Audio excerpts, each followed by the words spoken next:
मध्य प्रदेश विधानसभा में आज कांग्रेस के प्रदर्शन को लेकर खूब हंगामा हुआ। कांग्रेस के विधायक भैंस का मुखौटा और बीन लेकर पहुंचे और सरकार की खिल्ली उड़ाने की खूब कोशिश की। नेता प्रतिपक्ष उमंग सिंघार ने कहा कि सरकार ने जनता की बात सुननी बंद कर दी है, इसलिए बीन बजाने से कोई फायदा नहीं है। कांग्रेस के इस प्रदर्शन पर मुख्यमंत्री डॉक्टर मोहन यादव ने ऐसे प्रदर्शनों का विरोध किया और इसे सदन की गरिमा के खिलाफ बताया।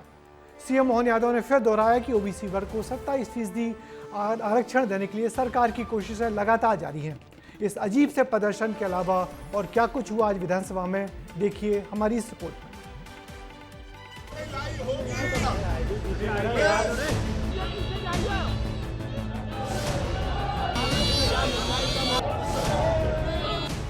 कभी कुंभकर्ण बंद प्रदर्शन करते कांग्रेस के विधायक, कभी हाथों में गिरगिट लेकर सरकार के खिलाफ नारेबाजी, आज भैंस बने कांग्रेस के विधायक।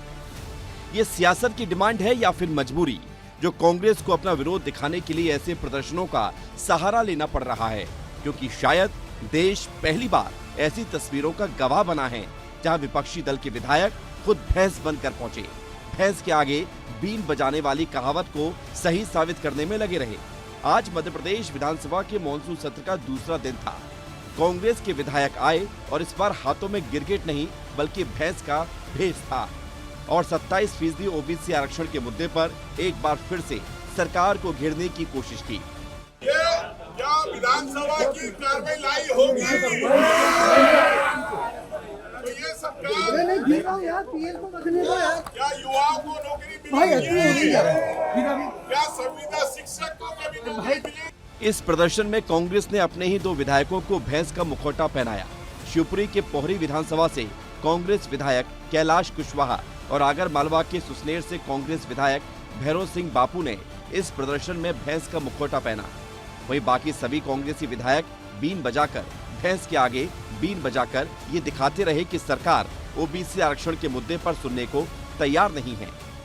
भैंस कभी सुनती नहीं है, चाहे बीन बजाओ, चाहे लट मारो, कचू करो, हम तो बेशरम हैं, खाते हैं, सिर्फ खाने के भूखे हैं हम, हमारे पेट बढ़ रहा है, हमें सिर्फ सुविधा चाहिए। कांग्रेस के इंटरनेशनल सपेरे कुछ दिन पहले राजधानी में आए थे और उन्होंने एक सभा में संबोधित करते हुए कहा था कि हमारे कांग्रेस के अंदर आस्तीनों के सांप हैं, सांपों को ढूंढने के लिए बीन बजाना पड़ता है, इसलिए राहुल भैया ने सबको बीन बजाने का प्रैक्टिस दे के गए हैं। 27% ओबीसी आरक्षण का मुद्दा सुप्रीम कोर्ट में है। आरक्षण के विरोध में 70 से ज्यादा याचिकाएं दायर हैं।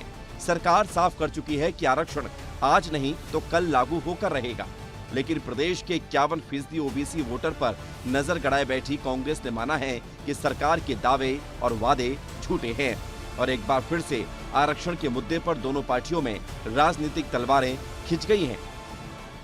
हम बिन के रूप में जनता की आवाज उठा रहे, किसान को खाद नहीं मिल रहा, बिजली नहीं मिल रही, आप युवाओं को नौकरी नहीं मिल रही, संविदा शिक्षक को भर्ती नहीं हो रही है, ओबीसी को आरक्षण नहीं मिल रहा, चाहे नर्सिंग का मामला हो, चाहे परिवहन का मामला हो, चाहे जल जीवन मिशन का मामला हो, कई ऐसे हजारों उदाहरण है। हमारे अपने राज्य के अंदर भी 27% आरक्षण के मसले में भी कांग्रेस वही चरित्र रख रही है। हम डंके की चोट कह रहे 27% आरक्षण के लिए हम निश्चित रूप से देने वाले हैं और हमारे कई विभागों के अंदर जहां स्टे नहीं था, हमने 27% ऑलरेडी आरक्षण दे दिया है, लेकिन जहां जो कोर्ट में मामला अटका पड़ा है, कोर्ट में भी हम अपनी तरफ से सरकार के पक्ष में 27% आरक्षण की बात लिख के दे रहे हैं। हमने कांग्रेस के प्रदर्शन का तरीका वाकई अनोखा है, लेकिन सवाल ये है कि विधानसभा तो जनता के मुद्दे पर चर्चा और बहस के लिए है। ऐसे प्रदर्शन तो सड़कों पर भी हो सकते हैं, तो फिर बार बार विधानसभा के परिसर में होने वाले प्रदर्शन सियासत की डिमांड है या फिर कांग्रेस की मजबूरी? फिर बार बार विधानसभा के परिसर में होने वाले प्रदर्शन सियासत की डिमांड है या कांग्रेस की मजबूरी? ब्यूरो रिपोर्ट, विस्तार न्यूज। तो इस अजीबोगरीब प्रदर्शन के अलावा मध्य प्रदेश विधानसभा में आज श्रम संशोधन विधेयक भी पारित हो गया, जिसके चलते अब महिलाएं देर रात तक कारखानों या दफ्तरों में काम कर पाएंगी। इस विधेयक को श्रम मंत्री प्रहलाद पटेल ने सदन में रखा। सदन में आज ही वित्त मंत्री जगदीश देवड़ा ने विधानसभा में 55,000 करोड़ रुपए का अनुपूरक बजट भी पेश किया, जिस पर अब कल चर्चा होगी। देवड़ा ने कहा कि ये राशि राज्य के विकास को गति देगी।